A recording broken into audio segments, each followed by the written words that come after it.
ආයුබෝවන් මම පුබුදු ගම්ගේ ගැමුණු පරපුර ජාතික ව්‍යාපාරයේ ජාතික සංවිධායක.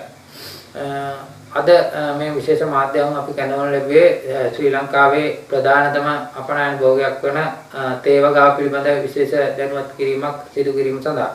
විශේෂයෙන්ම අද වන විට තේවගාව ශ්‍රී ලංකාවේ ප්‍රධානතම අපනයන භෝගයක් වශයෙන් සහ ශ්‍රී ලංකාවේ ප්‍රධාන වශයෙන් ඩොලර් ගේන ආදායම් ශ්‍රී ලංකාවට ලැබෙන ආදායම් මාර්ගයක් කිව්වොත් ඉතාම නිවැරදි.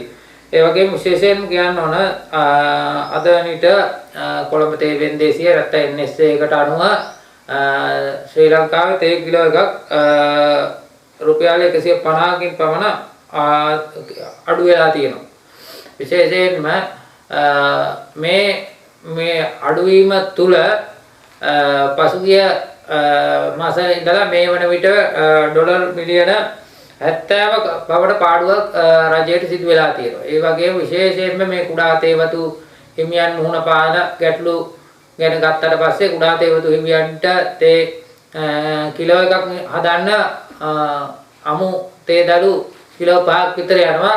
එතෙහිදී මේ තේ දළු කිලෝ එකකට ලැබෙන මුදල රුපියල් අමු තේ කිලෝ එකකට ලැබෙන මුදල රුපියල් 30ත් 40ත් අතර ප්‍රමාණයකින් අඩු කරලා තියෙනවා. විශේෂයෙන්ම මේ අස්වැන්නට මෙලෙස අස්වැන්න අඩු වෙගෙන යද්දී තේ සඳහා වැය වෙන මුදල විශේෂයෙන්ම පොහොර මිල වැඩි වෙලා තියෙනවා. විශේෂයෙන් කියන්න ඕන අක්කරයට පොහොර මෙට්‍රික් ටන් එකක පොහොර ප්‍රමාණයක් සඳහා රුපියල් 80000ක මුදලක් පසුගිය කාලයේදී වැය වුණා. දැන් ඒක 1,40,000ක් පමණ රුපියල් 60,000කින් පමණ පොහොර මිල වැඩි වෙලා තියෙනවා. එතකොට අපි අහනවා මේ කුඩා තේවතු හිමියන් කොහොමද මේ ප්‍රශ්නෙන් ගොඩ එන්නේ කියලා. විශේෂයෙන් කියන්න ඕන ආණ්ඩුව මේ පිළිබඳව කිසිම වගකීමක් නැහැ.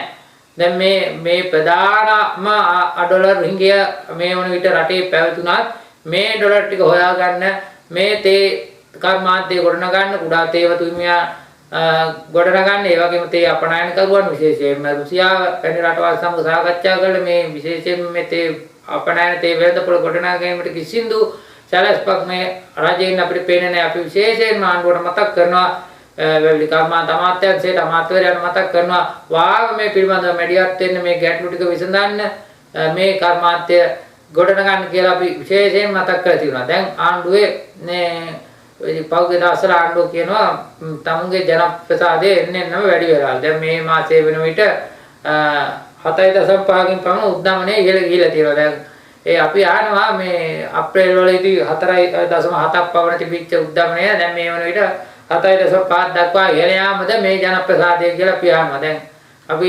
දකිනවා ආණ්ඩුවෙන් ප්‍රකාශනිකුත් වෙනවා ලබන මාසේ 5 වෙනිදායින් පස්සේ විශාල වශයෙන් ජන රැලි තියන්න යනවලු ජනාධිපතිතුමා. අපි අහනවා දැන් මොකද්ද මේ කරන්නේ? ඔබතුමාට බලා ගන්න පුළුවන් ඔය ජන රැඩියෝට ගියාට පස්සේ ඔබතුමාට දැන් ජනප්‍රසාදය තියෙනවද කියලා. දැන් ආපහු ඔබතුමා 100ට 3ක් නැති වෙයිද කියලා ජනරාලි වලදී ඔබට බලා ගැනීමට හැකියාව තියෙනවා කියලා අපි විශේෂයෙන්ම රජයට මතක් කර සිටිනවා. ඒ වගේම තමයි ජනාධිපතිතුමා පෞද්ගලික දාසික කියනවා මම අභියෝග ඕන දෙයක් බාර ගන්න ලෑස්ති. මම මේක හදා කල්ලින් ආවේ නෑ කියනවා. ඒ වුණාට ජනාධිපතිතුමාගේ ගෝලියෝ රොත්තනම් කියනවා උඩු 20ක් 25 කියලා ගම්මාලි මාණ්ඩුව තමයි ඉන්නේ අපි තමයි ඉන්නේ කියලා. ඒගොල්ලෝ දාලා යන සූදානමක් නෑ. ජනාධිපතිතුමා දාලා යනවා කිව්වට ජනාධිපතිතුමාට අපි කියනවා අභියෝග බාර ගන්න නම් ආවේ හොඳයි බොහොම හොඳයි. අභියෝග බාර ගැනීම රාජ්‍ය නායකයෙකුගේ ලක්ෂණයක්. අපි කියනවා එහෙනම් IMF කිව්සුම දැන් ඉවරයි. IMF එකෙන් කිව්සුමේ ඒ කොන්දේසි කඩ කිරීම නැත්නම් කළාම මහ බැංකු පනත විදේශ විනිමය පනත යලි අරන් ඇවිල්ලා මේ ණය කුකුලෙන් ගැලවෙන්න කටයුතු කරන්න කියලා ඒව තමයි අභියෝග කියලා ජනාධිපතිතුමාට අපි මතක් කරලා දෙනවා. බොහොම ස්තුතියි.